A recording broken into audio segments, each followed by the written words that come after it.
没有菜。你好难了。没了完了。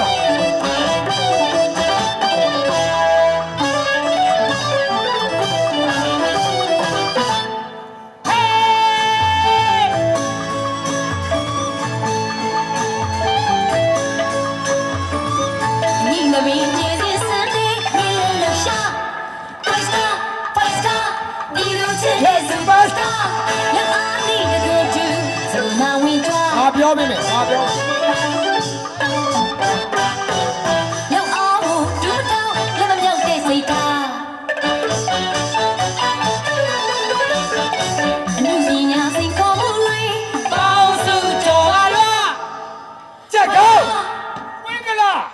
哎呀，我也跟他妈一。哎，给他们有问嘞。哎呀，我闹了。哎呀妹，哎呀妹。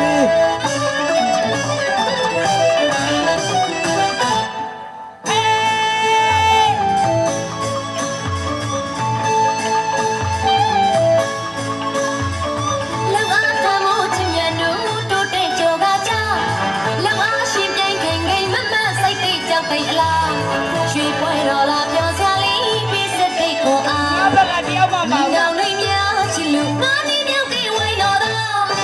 男的叫了，场面的要来拍照。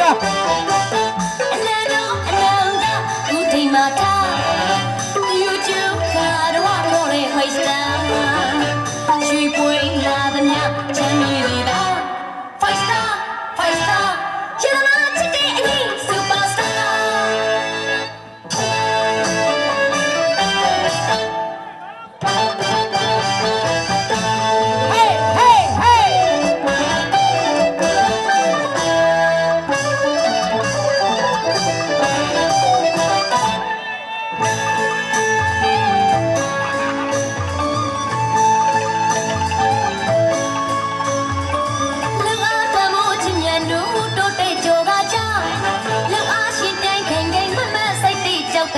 让俺要去。学会了啦，丢下里比赛的过啊。看到呀？你脑里面去路，那你了给为了的。那不呗。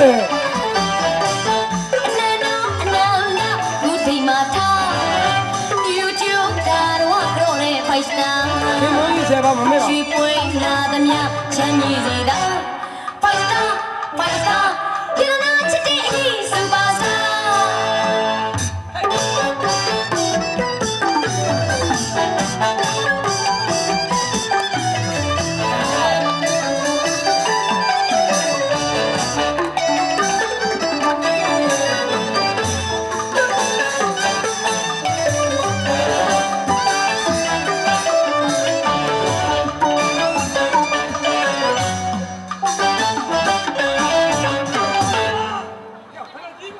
看不了。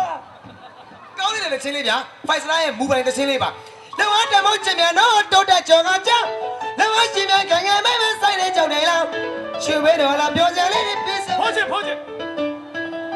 喊他们喂，喊他们喂。酸大的酸大的。跑去跑去。 ဒါဖိုးချီအကလားဗျာခင်ဗျာ 哈，跑进到山上，你都喊他忙着落干不啦？ ဘလို့ကလဲ 哎呀，做妹嘛，你啦，哎啦，在那干了，平谁了？哎呀，啊，做妹嘛，你啦，平谁了？你没嘛？你没吹ကြလားအဲ့လိုမဆွဲလို့ပါပိုက်ကောင်းကြီးထိုးထဲလာလား ဒီလိုကြီးစီးလားကွာဖိုးချီအကဒီလိုကြီးရှိလားကွာမင်းကလည်း ငါကားချင်တော့ကားမှာပေါ့ကွာ ကရင်လည်းခြေထိုးလေးလောက်ကပါဒီလိုကြီးကလားမသားရဲ့တော်တော်မင်းတို့ပါ ဟဲ့အောင်တော့ရမ်းအောင်တော့ တည်းတော်မင်းတော် နာမည်မျိုးပါရန်ကုန်ကြီး ဟဲ့ရှာမလာငုံမနေမကြီးဟဲ့အားလုံးဘလက်တီဖူကြ ဘာလဲရဘယ်လိုဒီဘူးဆိုတာ ဘလူးတွေဖက်ခိုင်းတာ 嘿，格鲁布拉开的。 ကလာလူက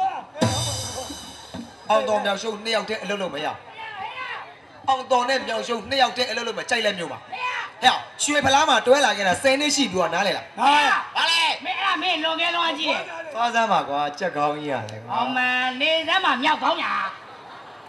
မင်းတိုးလိုက်တော့အောင်တော်နဲ့မြောက်ရှုံးတချင်းတပုတ်စုံမယ် ဟဲ့မရဘူးအဲ့လိုမရဘူးဟဲ့ ဘာလဲ ရှိတာ9ယောက်ရှိတာ9ယောက်တော့သူဆိုမယ် သွားစမ်းမယ်ထိုးလိုက်တော့ ဘာလို့လဲကွာ တော့အကိုင်းကြီးသွားနာအကိုင်းကျိုးကြသေသွားအေးသွားရ ဟဲ့နားတဲ့ကဲငါတို့ကလေးခိုင်းမှမနာဘူး ကြောက်က 哎 လေး 呀，我要庙街嘛拿呗。 ကြောက်ခိုင်းဟဲ့ 好的，你 အားရအောင်တော်မရှုံးတချင်းတပုတ်စုံမယ် ကြိုက်တာလုံးလိုက် ဟုတ်တယ်နော်ရ လုံးလိုက် မင်းတော့ကငါ့ကိုဟမ်မိုနီပါပါလေးပဲလိုက်ပြီ အားလုံးအဆင်ပြေတယ် ကတားဆိုးဆိုတာရောသမမွေ โอเค တားမြောက်ဆိုမယ် အစွတ်တော်အစ်စ်လား ငါပဲ ဘုန်းကြီးကသူ့ပဲဆိုရိုက်ချက်လိုက်ပြီ ကလမကြီးကသူ့ချက်တယ်ဘာလို့ပြောနေလဲကြောက်တားဆိုးကရောသမမွေတာ အဲ့တော့ မင်းနဲ့ငါနဲ့ငါသားမြောက်ကဘတ်လက်ပိုက်မွေ ကြိုက်တယ်လုံးတော့ပါပြီးသား ပါရရ လုံးလိုက် ဟမ်မိုနီပါပါလေးပဲလိုက်ပြီ အာမင်းကလည်းလေးပြူဝါဝဲအငဲငါတပည့် ဟဲ့အောင်ချက်ခေါင်းတွားစမ်းဟဲ့အောင်မင်းပါလဲပစင်းခေါင်းတွားစမ်းဟုတ်ကဲ့ကျွန်တော်ဘာမှမပြောဖြည်းဖြည်းပြောမျက်လုံးနဲ့ကြွတ်ပါသွားအောင် အဲ့ကောင်မျက်လုံးကြောက်တာမင်းသိတယ်နော် သွားလိုက်ရမင်းကနှစ်ပွေနဲ့သွားမယ် တိုက်တဲတဲနေရ ရတယ်နော် ရတယ်လို့ ဟမ်မိုနီ ဟာမိုနီရ ဆွဲပြီတီရာ ဟာမိုနီ ဟီဘွန်တာဟာဘာလဲ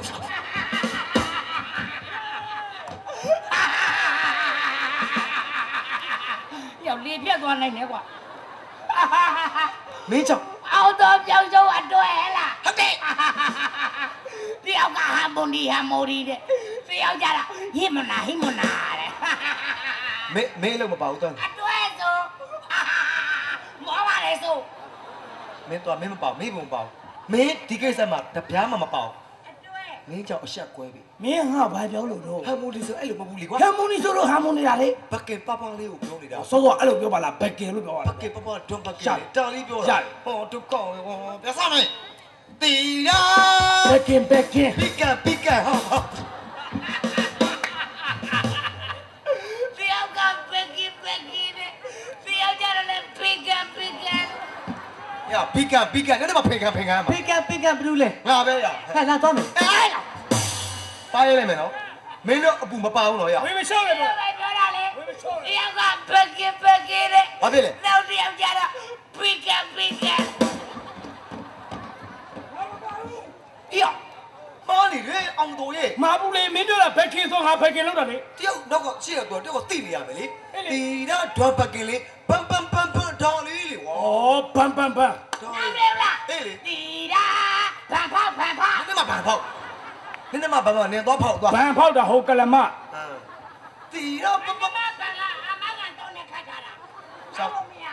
ဟုတ်တယ်ခုမပေါက်သေးဘူး3လပိုင်းမှာပေါက်ပါလေ လာငါပဲပလေး ရပြီ အကုန်လုံးမျက်စိပင်နောက်ဝင်နေတော့ကြိုက်လက်မျိုး ဩရပြီ သိသွားမယ်နော်ရ ရပြီ ဆွဲပြီ မင်းလုံးလိုက်အဲ့မင်းလုံးလိုက်တိုးလာရှုံလာရ ဟဲ့မင်းလို့ရမှာလားငါလို့ရမှာ ကြိုက်တဲ့ကောင်လုံးပါအဲအလုံးငါဆိုရင် ဟဲ့မင်းတို့ဘာဖြစ်နေတာလဲအဲ့ဒါမှလုံးမင်းတို့နဲ့ဆိုင်ဘူး ခင်ဗျားလို့ဆိုခင်ဗျားလုံးပါတော့ဗျာ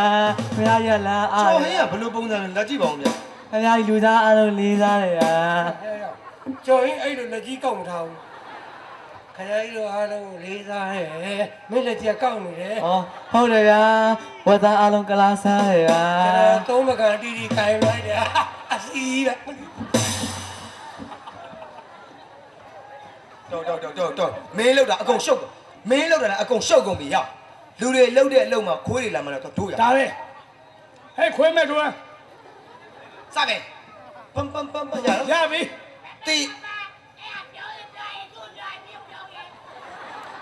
မင်းမထိုင်နေလိုက်မင်းမလှုပ်နဲ့နော်မလှုပ်နဲ့ထားစမယ် စမယ် တီရာ ပမ် မင်းသမီးလေးကို ပမ် လိုချင် ပမ် တတ်မယ်မောသူ ပမ် ရှာမ ပမ် မင်းသားလေးနဲ့ ပမ် ရှင်ပြိုင် ပမ် ချစ်ပြိုင်မွန်းမှာ ပမ် မဲတီရာကိုစောက်ရှုံးသွားတော့တဲခွဲတဲ့လူချမ်း ပမ် တီရာရဲ့ဝင်းမင်းသမီးလေးပေါ်ထားတဲ့မြစ်တော်တယောက် ပမ် အချစ်ရှုံးသွား ပမ် တတာကီရီ ဒူလေ တတာကီရီ ဒူလေ အချစ်ရှုံးသမား ပမ် တတာကီရီ ဒူလေ တတာကီရီ ဘဒူလေ တတာကီရီ ဘဒူလေ တတာကီရီ ဘဒူလေ ဟောတတာကီရီ ဘဒူလေ တတာကီရီ ဘဒူလေ အမေမဲလေး ဘဒူလေ တတာကီရီလို့ပြောနေတာစားရတော့ရှိအဲ့ဒါဘသူလဲတော်တော်ရွာနေမသာမဟမ်အဲ့မှာဘလူးနဲ့မင်းမင်းနဲ့ညာပြီးထွက်လာတဲ့ဘလူးတွေထွက်လာလိမ့်မယ်ဟုတ်လား ဟာကလူးမလားကလူးမလား ကလားမလို့ ဘလူးနဲ့ပေးပေးလေကြရင်ဘလူးတွေတွေ့လာလိမ့်မယ်လေပစ်က ဟာဒီကောင်ဘလူးတော့လုံးမပေးဘူးကြာ ဒီဘလူးဆိုရင်တော့ဖိုးသားနဲ့လွတ်ပေးရမှာ ဟာ ဆိုင်အိပ်ပိသေးပါနော် မင်းတော်အသုံးမချတဲ့ကောင် မင်းကဘယ်တော့ငါမင်းတပည့်တိတော့ဘလူလဲလို့မေးတာပေါ့ တော်ပြီမင်းအစိုးအဲ့ဒီလိုလုပ်မယ်မင်းရောကြိုက်တဲ့ချင်းဆိုငါလည်းငါကြိုက်တဲ့ချင်းငါ ကျွ ဆို န်တော်ကလေးတူတယ်ကျွန်တော်ကလေးတူတယ်တူတယ် မင်းဖေအောင်ကျော်လေ ဟုတ်တော့ပဲ ဟဲ့အဲ့ဒါငါပါထိတယ်ရ အေးနေအောင်ထိအောင်ပြောတာမင်းသုံးမချတော့ဖြစ်တာမင်းသုံးမချလို့ ဘာလဲတော့မကြတာငါလည်းငါဆိုးတာပဲလေ တော်တော်မင်းကလည်းအချင်းမပွားတော့အတွဲဖြစ်သွားလိမ့်မယ်လို့ရ ဘယ်လိုလုပ် ငါတချင်းတစ်ပုတ်ဆိုပဲငါစုံပြီးတယ်မင်းဆို အဲ့ဆိုရင်မင်းကြိုက်တဲ့ချင်းမင်းဆိုရင်ငါလည်းငါကြိုက်တဲ့ချင်းငါဆို ငါစုံမဲ့ချင်းကခိုင်တူးရဲ့စုံနော် မင်းရောမင်းကြိုက်တာဆိုငါလည်းငါကြိုက်တာငါဆိုမယ် အဲ့မင်းတခုလိုပြောတော့ငါစုံမဆိုရမှာ ရတယ်ပြဿနာမရှိ โอเคအဲ့ဒါဆိုမင်းကလည်းညီသွားပြီအဲ့ဒါ is uncle that ဆွဲ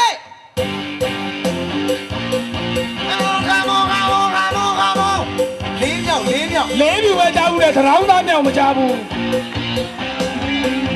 ချင်းချင်းပဲ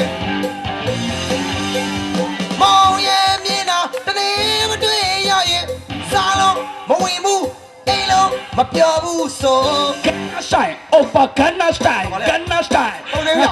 té này nó, mình nó té này nó, Gangnam.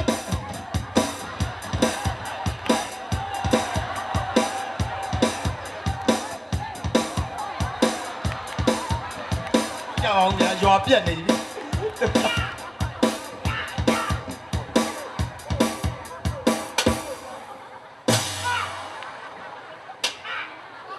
မင်းတို့ကမြင်းစီးနေကြတာဟမ်တော်သတင်းလာလည်းမဟုတ်ဘူးဒီလား ဘာဘူးလဲ ဘာလဲ ဘယ်လားသူတော့ဟာလေ Hãy để bà rồi. သူတို့လေ Bà rồi. အွန်နာဂျိုကန်စတိုင်အွန်နာဂျိုကန်စတိုင် မင်းပဲအိုရာကျုံကမက ဟိတ်ကောင် Bà lên. မနေပြီ Mama bu. အပူလေ ဟုတ်တယ်လေ Nó mấy này mà sai phụ lên. Hiểu. Nghe ngon mấy này mà sai nó. Thì cái thằng nó nhắc cái thằng nó. မင်းမင်းနဲ့ဘာမှမဆိုင်ဘူးမင်းမပြောနေတာမင်းမနောက်နေတော့ရ ရမယ်ပြောရ စောက်ကဖျဲလိုက်ပါနော် တော့တယ်ရမယ်ပြောတော့ရ မင်းသွားလိုက်တော့မင်းကိုသွားခိုင်းနေတာ ရမယ်တော့ရမင်းပြောရ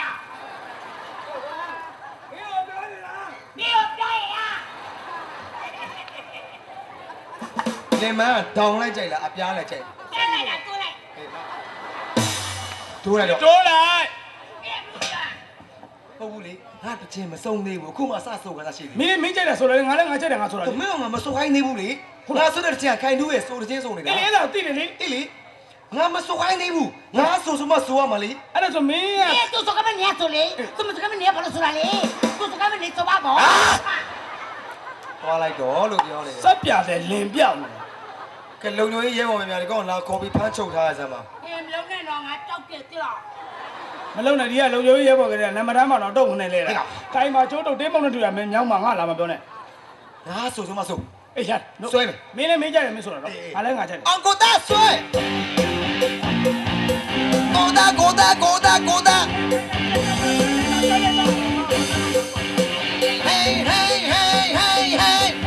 Chạy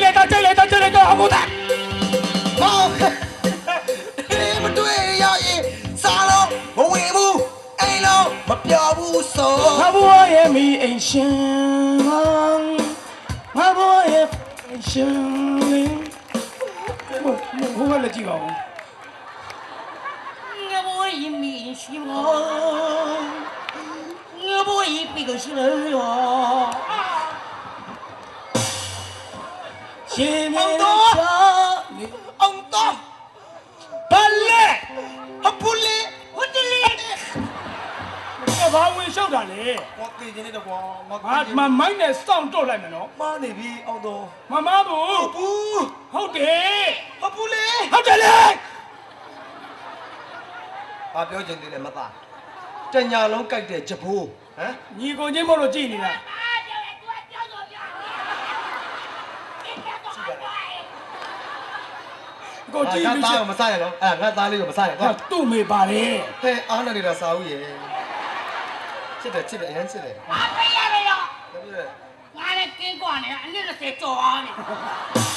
ခုမှပြန်လာတွေ့တာနေချူရဲ့ ကဲပြန်လဲပြန်ညီမရဲ့ဆိုအကိုပေါင်းအောင်မှာအကိုတော့ထားတယ် Không để ấy đi to, nhào show, lấy tay cái đấy to. မလီ ဘယ်လိုရှောက်မလုပ်နဲ့တော့ မလုံးနဲ့အဲ့မှာကိုအန်ဒီစိတ်မဆိုးနေတော့ငါစိတ်မဆိုးဘူးလားအိမ်ရမှာ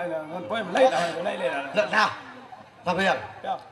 ငါအောင်တော်ရဲ့ဆိုတော့လို့ပြောမှာဆို အဲ့ဒါဆိုမင်းတချင်းထဲမှာအောင်တော်ရဲ့ဆိုတော့လို့ထည့်တော့ โอเค ညလည်းနားတယ် ပြောပြလိုက် ဒီဘက်ကမောနေပြီပြောရအောင် သိတော့မယ်ဟုတ်တယ် အောင်တော်ရဲ့ဆိုတော့ဆိုမဆိုလေ သူဘာပြောတာ ပလက်ပလက်ပလက် ဟာမြင်နားလေးလား ဘာပြော အောင်တော်ရဲ့ဆိုတော့ဆိုမဆိုရေ ပါကြီးဖြဲလိုက်မယ်နော်ဟိုကတော့ငါမြောက်ဘာမှမဆိုင်မြောက်ကွာ အောင်တော်ရဲ့ဆိုမြောက်ဆိုမဆို ခွီခွီဟဲ့ ခွီတတိမရှိဘူးလေ ဒီစနေမင်းသားနာမှာမင်းနေမင်းသားနာလိုက်မှာမင်းနေဟမ်အောင်တော်ရဲ့ဆိုတော့လို့ပြောမှာဆိုတော့ အဲ့ဒါဆိုတချင်းထဲမှာအောင်တော်ရဲ့ဆိုတော့လို့ထည့်တော့ အေးဟုတ်တယ်မင်းကိုတချင်းဆိုရတာလည်းကိစိတ်ဆင်းရဲတယ်စမ်းမယ်အောင်ကိုတဲ့ ဒီကိုတက်ဒါပဲလာဦးမှာသတော်သား မောင်ရဲ့မြင်တာတရေမတွေ့ရရင်စားလို့မဝင်ဘူးအိမ်လုံးမပြောဘူးဆိုငါပြောမယ်နေအောင်မောင်ရဲ့မြင်တာအချီရောတော့ရင်အစိတ်တော့ပြလိုက်မယ်စိတ်ကြီးကောင်းမှုဆိုပြောမယ်ငါပြောမယ်မင်းသေးခဲ့တယ်မင်းရဲ့ကတိတွေမင်းတော့ရဲ့မင်းရဲ့စကားတွေကူတော့သူများယူသွားလေနာမည်လေအောင်သူမယူသွားလေနေအောင်ဆိုတော့ရပြီ အေးဆောပြောတယ်ရဲ့မရှုပ် ဆိုတော့ အေးဆောပြောမှာပါမင်းလေ ဆိုရတော့ကွာအောင် အာဆောပြောပါကွာမင်းလေ ဆိုတော့ ဆောပြောတော့ရ မင်းတို့စုတ်ခိုင်းနေတာ3နှစ်လောက်ရှိဒီမှာလေကောင်းထွက်သွားပြီစုတ်ခိုင်းနေတာ3နှစ်လောက် ဆောခိုင်းနေဗျကျွန်တော်မမပသိမ့်သူချာဖို့ရင်မောင်းလာမှမသိနေပါလားနေပါလားလေ ပြဿနာတွေအားလုံးကမင်းကြောင့်အစဖြစ်တယ်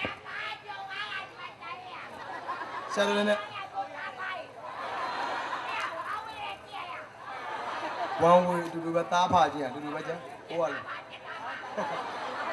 မကိကျနေမင်းနဲ့ငါတက်တက်လုံးအလုံးမလုံးတော့ဘူးအောင်တော့ ဖေဘာလဲ တက်တက်ပါလေမင်းပါလေတော့ မင်းလုံးတော့ငါလုံးတာလေအော်မဲမင်းလုံးအော်မဲခွေးနဲ့တိုင်ပါလား ဟဲ့ ခဏဖေခဏ ဟေးနေကြပါမလို့ပါနဲ့ဒါငါအိမ်ကလွတ်သွားတဲ့မိနစ်လေးပါအာ လက်တော့ကားရတော့မင်းတောက်လျှောက်ဒုက္ခပေးတာမင်းကိုသွားလိုက်တယ်သွားမင်းတို့ရဖြစ်မယ်ဆိုတာငါသိတယ်ဆောကြီးရ မောတယ်လူကားလာဝ ဒီလေတော်လုံးလိုက်တော့ရှောင်းမင်းမဲသွားမယ်တော့အဲ့ရော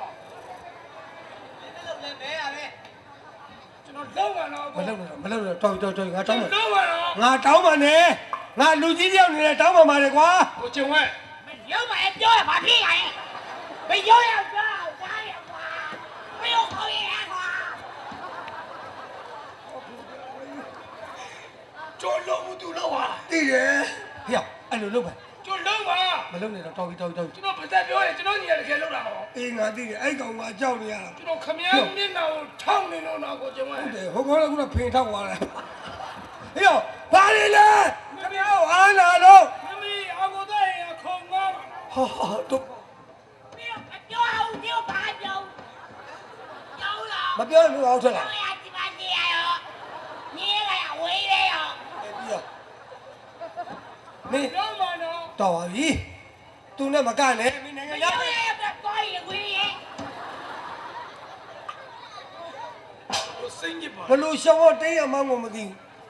နိုင်ငံညာအကတွေကတာ အကောင်ရတယ်ခမည်းလေ ကဲနိုင်ငံညာအက မိုက်ကယ်ဂျက်ဆန်ကောက်ကြည့်ချင် အဲ့ဒါမကြည့်ဘူး ကပြမြေတောင်းကတော့